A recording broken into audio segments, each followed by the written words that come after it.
जी को सोचना चाहिए ना। हम अभी भी उस समय ब्राह्मणों ने आपको अपमान किया हैं, आज ब्राह्मणों का तलवा चाटने के लिए, उसका बात को स्वीकार करने के लिए मतलब आप राजी हैं। और हमारे लक्ष्मण यादव जी कहते हैं कि समाजवादी पार्टी जो है संविधान का रक्षा कर रही है, संविधान को बचाने का काम कर रही है। तो किस फाउंडेशन पर कर रहे हैं, उनको ये बात को दिखना चाहिए। जब तक दिखेगा नहीं अखिलेश कुमार जी को तब तक हम नहीं मानेंगे। बहन जी ने जो बहुजन महापुरुषों के नाम पर जो जिला बनाई थी वो हमसे गलती हो गया है। हम अगर सत्ता में आते हैं तो इसे जिला बनाकर हम दिखाएंगे। अगर ये का कह सकते हैं और ये कह रहे रामचरितमानस ये पवित्र ग्रंथ है, तो आपका पवित्र ग्रंथ भारत का संविधान होना चाहिए। जैसे बीएसपी जय भीम बोलती है, आज़ाद समाज पार्टी जय भीम बोलती है, तो समाजवादी पार्टी को भी जय भीम का नारा अपने कार्यकर्ताओं में लगा देना चाहिए। क्या ऐसा करेंगे क्या? बस जय भीम नहीं लगाते, जय संविधान का नारा लगवा दीजिए। एक दूसरे से मिले तो जय संविधान बोलिए, जय संविधान जय विज्ञान ये बोलिए ना, तब हम कहेंगे आप संविधान का रक्षा करने वाले हैं। ऐसा बात क्यों नहीं? पौधों को कोई काम किया है तो बहन मायावती जी ने किया। देखिए बहुत बड़ा अम्बेडकर पार्क, गौतम बुद्ध नगर, यूनिवर्सिटी, महामाया नगर, अम्बेडकर नगर, बहुत सारा सिद्धार्थ नगर, ये सब बहुत सारा नाम रखने का काम बहन मायावती यानी बौद्ध धर्म को उजागर करने वाली बहन मायावती हैं। नमस्कार, मैं हरेंद्र बसंत और आप देखना शुरू कर चुके हैं धम्मा भारत टीवी। देखिए आपको बता दूं कि अभी हाल ही में अखिलेश यादव ब्राह्मण समाज के वोटों को लुभाने के लिए एक बात कहते हैं कि पंडित जी कहेंगे तो हम बाल कटवाएंगे, पंडित जी कहेंगे कि घर से बाहर राइट पैर बाहर आगे निकल करके चलना है तो बाहर निकल करके चलेंगे, कहेंगे कि नहीं निकलना है तो नहीं निकलेंगे। और एक ताज़ा बयान आया हुआ जिसमें वो कहते हैं अखिलेश यादव जी कि रामचरितमानस हमारा सांस्कृतिक संविधान है। और इसे ये जो तमाम बयानबाजी कर रहे हैं, इसको लेकर के समाजवादी पार्टी के अघोषित प्रवक्ता डॉक्टर लक्ष्मण यादव कहते हैं कि समाजवादी पार्टी अब पहले वाली समाजवादी पार्टी नहीं है, अब वो बदल गई है। एक बयान देते हैं लक्ष्मण यादव और कहते हैं कि उत्तर प्रदेश में अगर कोई संविधान की रक्षा कर रहा है तो एकमात्र पार्टी है समाजवादी पार्टी। ये तमाम मुद्दे हैं जिस पे बातचीत करेंगे। बातचीत करने के लिए हमारे साथ भंते विमल कीर्ति जी हैं और इनसे बात करेंगे। और ये नाग संस्कृति बौद्ध विहार ट्रस्ट चलाते हैं, ट्रस्ट चलाने का भी काम करते हैं। तो सबसे पहले हमारे चैनल में स्वागत है सर। बहुत बहुत धम्मा भारत टीवी को आप लोगों को बहुत बहुत धन्यवाद, मंगल कामनाएं करते हैं। दिन दुना रात चौगुना आप लोग आगे बढ़िए।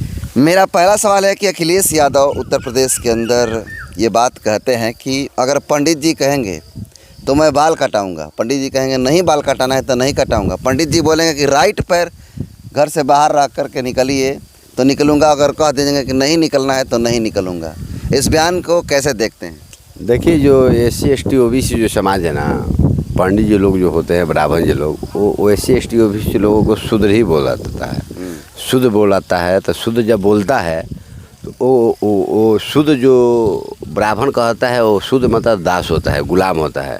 तो गुलाम को जो बात बोला जाता है वो ब्राह्मण के तो बात तो गुलाम लोग मानते ही हैं। जैसे शूद्र समाज के जो अखिलेश हमारे मुख्यमंत्री बने थे पूर्व, वो जब मुख्यमंत्री हार गए थे तो उस पर योगी आदित्यनाथ जब उस आवास पर और उस गद्दी पर बैठने का काम किया, चेयर पर, तो उसको गंगा जल से मतलब धुआ कर उसको पवित्र किया गया था।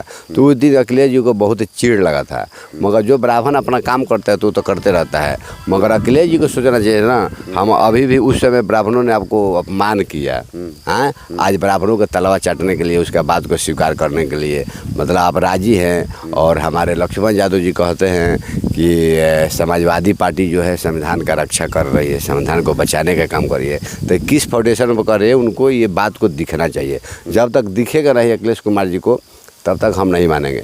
ये अखिलेश कुमार जी को ये भी कहना चाहिए, जो बहन जी ने जो बहुजन महापुरुषों के नाम पर जो जिला बनाई थी वो हमसे गलती हो गया है। हम अगर सत्ता में आते हैं तो इसे जिला बनाकर हम दिखाएंगे। अगर ये का कह सकते हैं और ये कह रहे रामचरितमानस ये पवित्र ग्रंथ है, तो आपका पवित्र ग्रंथ भारत का संविधान होना चाहिए ना। जो संविधान को बचाने वाला व्यक्ति अगर रामचरितमानस को मतलब काल्पनिक ग्रंथ को वो धार्मिक ग्रंथ कह रहा है, पवित्र ग्रंथ कह रहा है। ये संविधान बचाने वाला व्यक्ति ऐसा कैसे कह सकता है? और एक मतलब वो संविधान बचाने वाले व्यक्ति नहीं है। हम तो यही कहेंगे, ये सब बयानबाजी न करके लक्ष्मण यादव को भी कहना चाहिए, अखिलेश यादव को, अखिलेश यादव जी हो या मायावती जी हो या चंद्रशेखर जी हो या स्वामी प्रसाद मौर्य जी हो या वामन विश्राम जी हो, जितने हमारे बहुजन चिंतक जो उत्तर प्रदेश में लोग हैं, वो सबको समन्वय करके कांग्रेस भाजपा को छोड़कर एक जगह आके हमारा बहुजनों का सरकार बनाना चाहिए। मेरा मानना ये है, तब हम जानेंगे आप संविधान को रक्षा करने वाले हैं, नहीं तो सब लोग संविधान को तोड़ने फोड़ने वाले लोग हैं। हमारे बहुजन समाज के ही लोग संविधान को क्षति पहुँचा रहे हैं। अगर नहीं क्षति पहुँचाते तो हम लोग को वोट को एक तरफा, बाबा साहब ने एक वोट का अधिकार दिया, आप अपने वोट को बेच रहे हैं और कई भागों में अलग अलग संगठन में बांट रहे हैं। सबसे ज़्यादा देशद्रोही तापे हैं, तो देशद्रोही बनने का काम आप लोग क्यों कर रहे हैं? अपना इज्जत, अब बाबा साहब कहते हैं एक वोट और एक हमारा आबरू दोनों बराबर होता है, तो हम एक वोट को बेचते हैं, यानी हम अपने बहन बेटियों का आबरू को नीलाम करते हैं। ऐसा नहीं होना चाहिए। बहुजनों को, जितने हमारे बहुजन शुभचिंतक नेता हैं, सब लोग सुधर जाइए। अगर नहीं सुधरते हैं तो आगे मटका पीछे झाड़ू भले न लगे, मगर मार खाना, हर जगह प्रताड़ित होना, ये आप लोगों को देखने को मिल रहा है और मिलता रहेगा। अखिलेश यादव एक ताज़ा बयान दिए हैं जिसमें कह रहे हैं कि रामचरितमानस हम लोगों का सांस्कृतिक संविधान है। आप मानते हैं? ये संस्कृति संविधान कैसे हो सकता है? इस देश में बहुत सारे, इस देश धर्मनिरपेक्ष देश है। धर्मनिरपेक्ष में हर धर्मों का अलग अलग ग्रंथ होता है, मगर सभी लोग जितने धर्म वाले हैं अपना अपना ग्रंथ भले अपने घर में अपने धर्म में रखें, मगर इस देश में अगर कोई किसी धर्म को मानता है, अगर संविधान तत्व में, लोकतंत्र में अगर कोई ग्रंथ है सबसे पवित्र ग्रंथ, तो भारतीय संविधान है। भारतीय रामचरितमानस सांस्कृतिक संविधान है या नहीं? वो नहीं है, वो काल्पनिक जब ग्रंथ हो सकता है तो संस्कृति संविधान मतलब ग्रंथ कैसे हो सकता है? तब तो कल ये भी कह सकते हैं कि आरएसएस हमारा सांस्कृतिक संगठन है, ये भी कह सकते हैं ना। वो बोल देगा, वो बुलवा देगा लोग आरएसएस तो क्या डॉक्टर लक्ष्मण यादव इसी बात को कहते हैं कि हमारा जो समाजवादी पार्टी पूरी तरह से बदल गई है, बहुजनवादी हो गई है? मानते हैं इस बात? बहुजनवादी होता तो मतलब वो अपने मंच पर, जैसे हमारे चंद्रशेखर जी जब शपथ ग्रहण में नमो बुद्धाय जय भीम बोले थे, हाँ भाई, जय भीम बोलकर तो समाज में हर जगह जय भीम का नारा देते। जैसे बीएसपी जय भीम बोलती है, आज़ाद समाज पार्टी जय भीम बोलती है, तो समाजवादी पार्टी को भी जय भीम का नारा अपने कार्यकर्ताओं में लगा देना चाहिए। क्या ऐसा करेंगे क्या? बस जय भीम नहीं लगाते, जय संविधान का नारा लगवा दीजिए। एक दूसरे से मिले तो जय संविधान बोलिए, जय संविधान, जय विज्ञान, ये बोलिए ना, तब हम कहेंगे आप संविधान का रक्षा करने वाले हैं। ऐसा बात क्यों नहीं बोल रहे हैं? अब मेरा अगला सवाल हुआ कि आप एक बनते हैं, आपसे मैं जानना चाहता हूं कि पूरे भारत में कौन सी ऐसी पार्टी और कौन से ऐसे नेता हैं जिन्होंने बौद्ध धर्म को आगे बढ़ाने के लिए काम किया?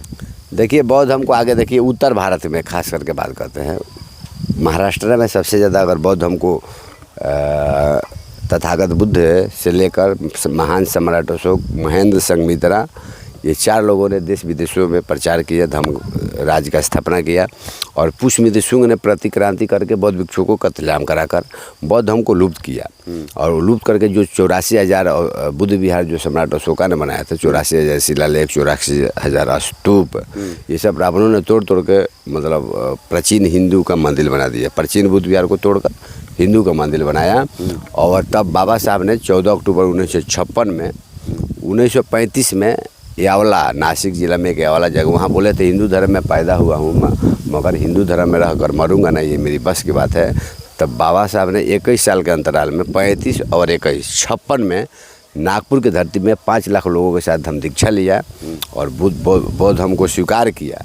अगर बाबा साहब नहीं रहते तो आज हम लोग भारत में बुद्ध का नाम नहीं जानते। हमारे बहुजन समाज के लोग इस दौर में जो नेता है, इस दौर में जो भी बताते हैं, तब मानव कांसी राम बाबा साहब के बाद अगर बौद्ध धर्म का पुनर्जागर उत्तर भारत, एक महाराष्ट्र है, ये उत्तर भारत में तो हिंदी भाषी, जो हिंदी भाषी लोग बोलते हैं, अगर बौद्ध धर्म का उजागर किया, अपने महापुरुषों को बारे में कोई जाना, अपने मूल इतिहास को कोई जाना, तो मानव कांसीराम है। मानव कांसीराम के बदौलत समाज बाबा साहब को जाना, अपने महापुरुषों को जाना या धर्म को जाना। अगर मानव कांसीराम नहीं होते तो मैं एक बनते विमल कीर्ति, आज नौजवान एक बौद्ध भिक्षु नहीं होता। वो मानव कांसीराम का ही देन है। भले मानव कांसीराम जी धर्म दीक्षा नहीं लिए, धर्म दीक्षा लेने से पहले ऐलान भी हो गया था वो न लिए, उसके पहले मतलब वो दुनिया छोड़ के चल गए, मगर वो भी धम्म दीक्षा लेने वाले थे। आज अब बहन जी भी कह रही हैं हम प्रधानमंत्री बनेंगे तो धम्म दीक्षा लेंगे, मगर उनको अगर आने वाले समय में बहन जी भी धम्म दीक्षा लेंगे। अगर ना भी ले रही है तो जितना भी घर में कार्यक्रम उनका होता है, शादी ब्याह से लेकर कोई भी काम, वो बौद्ध रीति रिवाज से होता है। हमेशा बौद्ध भिक्षु को ही बुला के सम्मान देती है, ये चीवरदान। सवाल को ज़्यादा घुमा दिए। मेरा सवाल है कि अब के दौर में है, अब के दौर में जो नेताएं हैं, बहुजन नेताओं को जिसको भी मानते होंगे आप, कौन से ऐसे नेता जिन्होंने धर्म को बढ़ाने के लिए, बुद्ध धर्म को बढ़ाने के लिए काम किया है? देखिए, बुद्ध धर्म को बढ़ाने के लिए मानव कांशीराम के बाद जितने हमारे बहन जी हो या चंद्रशेखर जी हो, ये लोग बुद्ध की बात करते हैं। काम कितना करते बहन जी तो कई जिलों का नाम रखने का काम किया ना। बहन जी ने जब सत्ता में थी तो काम किया, अभी सत्ता में नहीं है तो बहन जी के जिस तरह अखिलेश यादव किया क्या? अखिलेश यादव ने किया 1% भी काम नहीं किया।